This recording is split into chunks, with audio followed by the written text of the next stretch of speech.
It's Heath here from PickinLessons.com. This is the third lesson in a series of backup banjo ideas in a non-bluegrass style.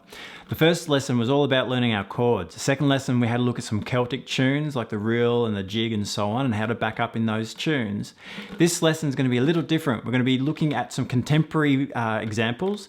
We'll have a look at a blues progression, a folk rock progression, and a psychedelic rock progression, a Hendrix tune. We're just looking at how we can play along with these progressions and sort of complement the style.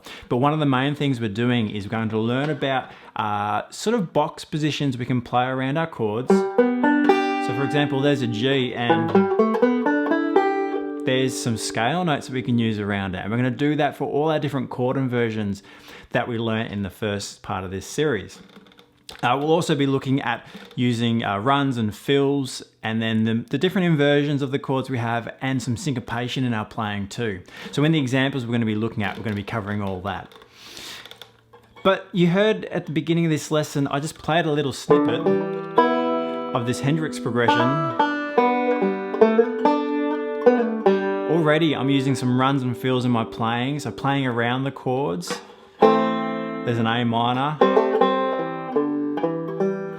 back to an E minor. So we're going to be looking at that type of stuff. Now that was in the open position, but we're going to be doing it up the neck as well. Okay, so what we're going to have a look at here though to get us started in this video, we're going to have a look at this root position of the major chord G and how we can play the pentatonic scale notes around it. And then we can move all that around. So the great thing about this idea is that once we know where our chord position is, we're going to have some scale notes we can attach to it. As we go through, we'll break it down and we'll talk about how we can use this. But this G chord position, being a closed chord, as soon as I change position, so there's A, then I have the A scale notes around it as well. So basically, once we know what notes we have around our chord, we can then use them to play licks or fills, use them to play runs into chords and so on and so forth. Now, the G chord position here at fret 5, root note 5 on string 4 and string 1. Now that chord shape, we can move that around. So once we know where our chord is and we've got our scale notes around it, we can move that into a different position. I'll show you in a second. So here's our G. And here's the pentatonic scale notes that we find around it. So this will be our box we'll think about around this chord.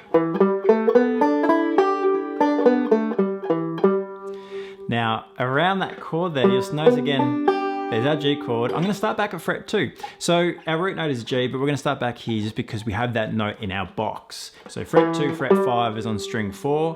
Fret 2 and fret 4 is on string 3. And then we have the next string, string 2 is fret 3, fret 5, and we're straight to fret 5 on string 1. So they're running those notes slowly. So here's our G shape. Here's our G pentatonic scale.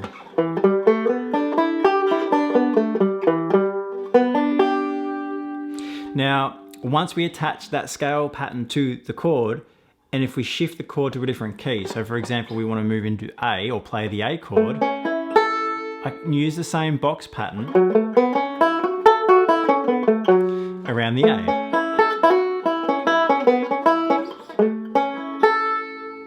I could do it around B.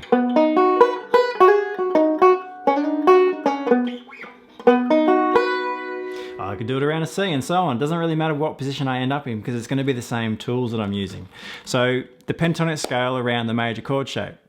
It works for the minor chord too. So that's part of what we're going to be thinking about in this lesson. To create our licks and runs and fills and so on, we want to know what notes we can use. Now part of that knowledge base really wants to be that pentatonic scale. It's such a user-friendly scale, sounds great in all styles of music, and it really complements our playing. We can bring in other notes around that too, we'll have a brief chat about, but that's going to be our foundation to think about that pentatonic box around our chords.